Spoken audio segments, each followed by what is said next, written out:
Alright guys, welcome back, welcome back. So today, you can see, rather tonight, you can see I am in my home yet again, filming this video. I'm always finding that whenever I want to film something that's important, I always film it somewhere where I can just sit and focus. So that's why I'm doing this here, as opposed to being in my car. I wanted to be able to sit and talk about this without the distractions of driving and the road noise and all that. Make sure you guys could hear me and that I could get my points across exactly as I wanted to, because this is a very important topic, very touchy topic as well. So thanks for watching. Please subscribe to the channel if you have not already. I post new videos every day. So you can see the title. So this is obviously related to the shooting that happened recently in El Paso, Texas. So it's terrible, terrible, terrible thing that's happened, that continues to happen. Seems like every other week there's some new mass shooting or something along the lines of that. And with this particular case, many of you know that actually happened within 24 hours of the other shooting that happened in Dayton, Ohio, I believe it was. So it's a real tragedy. My prayers go out to the victims and also the family of the person that did that, because that's going to affect them too.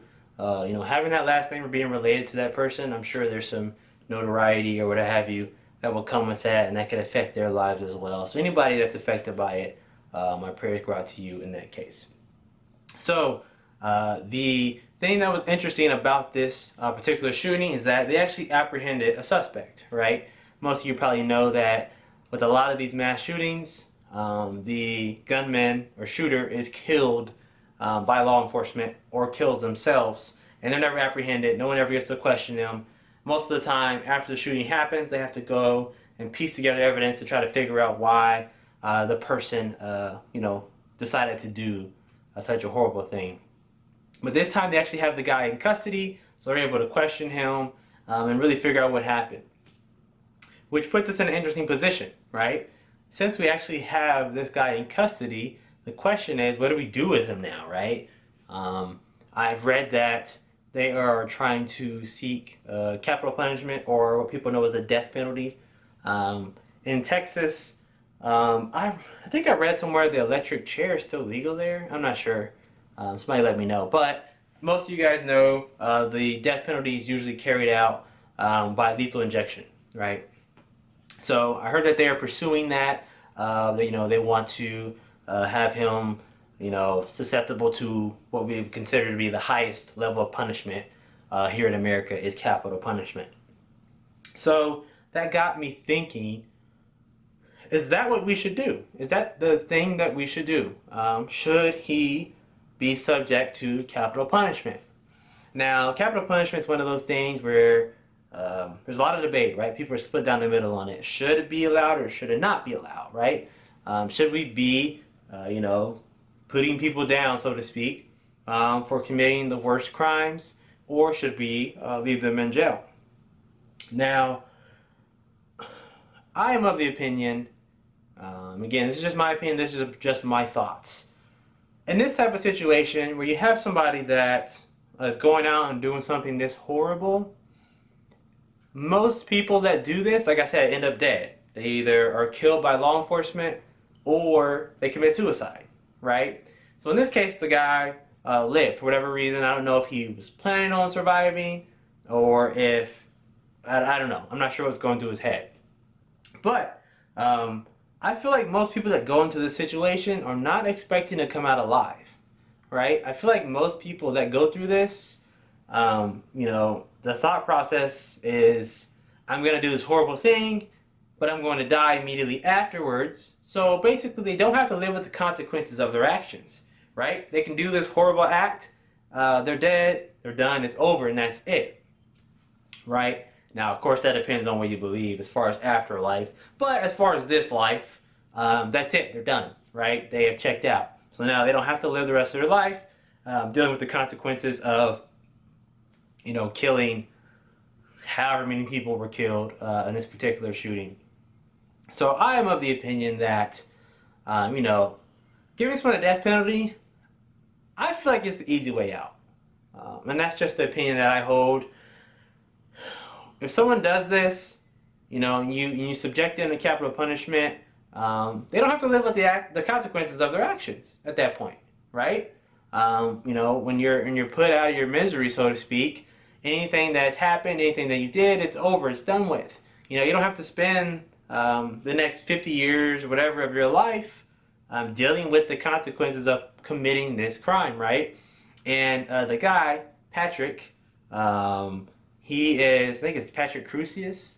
I don't know if I'm pronouncing that right. He's only 21, right? So this guy's 21 years old, has his whole life ahead of him, decided to do this for whatever reason.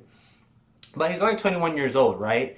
So, in most cases, he's got, 50, 60 years possibly left on his life. And if he was just subjected to complete life imprisonment, he would have to live with what he did for the next 50 to 60 years, his whole life. And that's a long time to have to deal with something like that. I think that that's personally worse than, a year from now, getting a lethal injection and, being put out of his misery. Because I feel like most people that go into this situation and do this type of thing, they're not expecting to survive anyway, right? They're planning on being killed or killing themselves. So I feel like you're kind of just giving them what they expected anyway, right? They already expected to die, and you're giving them that. He didn't have to stick around and, deal with the consequences of killing all those people. So I personally just feel like it's the easy way out. I don't think that capital punishment is the way to go with this. I think that the guy should have to sit in jail and live the rest of his life, reconciling or coming to terms with what he's done. I mean, I think that is the more harsh punishment, is to have to live with those things. I think if you did something that horrible and having to spend the rest of your life dealing with what you've done, it's horrible. Now, a lot of the reports that I've read have said that apparently he doesn't even seem like he has any regret for what he's done. I'm not sure how true that is. That's just going off of CNN or whatever news source. So who knows if that's actually accurate? Who knows if he really does have any regret? But supposedly, according to one of the officers at the scene, when he surrendered and they arrested him, they said that he basically seemed cold-hearted. He's fully cooperating with the police, and he's basically in a place where he doesn't feel remorse or regret for what he's done, is what they're saying. But I'd say you give the man some time, let it sink in what's happened, what he's done, and start to see the lives he's impacted, start to see the families, the victims, the witnesses testify to what happened, being there in court and going through those proceedings. I have a feeling he'll start to feel something for what he did. And I think subjecting him to lethal injection just allows him to basically be there, experience that pain for a little while, and then be gone, right? With something this horrible, something this heinous, can anyone redeem themselves for something like this? I don't know. I mean, I think that's a really hard question. It's a horrible thing. I couldn't imagine doing it myself. And I don't know. I don't know how you would deal with that, how you would live with it, how you would reconcile, if there's any way to make amends for doing something that horrible. I don't know. I don't know if there is. But I do know that having to spend the next 60 years of your life figuring that out, I think that's the true punishment. So I am on the side of, I don't think that's the way we should go with something like that. I think that he should have to live with it. All right. So those are my thoughts on that. Please let me know what you guys think. I'd love to hear your opinion on the situation. If you believe that capital punishment, lethal injection is the way to go, that he shouldn't be allowed to live, basically at this point, or if you're with me and you think that him actually living and having to deal with what he's done is actually the more harsh, the more extreme punishment. Okay. So thanks for watching, guys. Please subscribe to the channel if you haven't already. Please hit the like button and please share this video.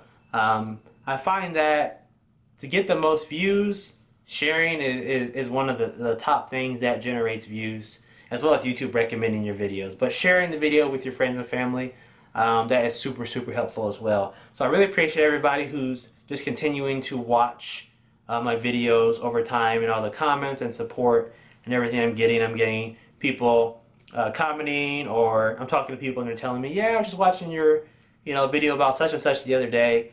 So I really appreciate that support.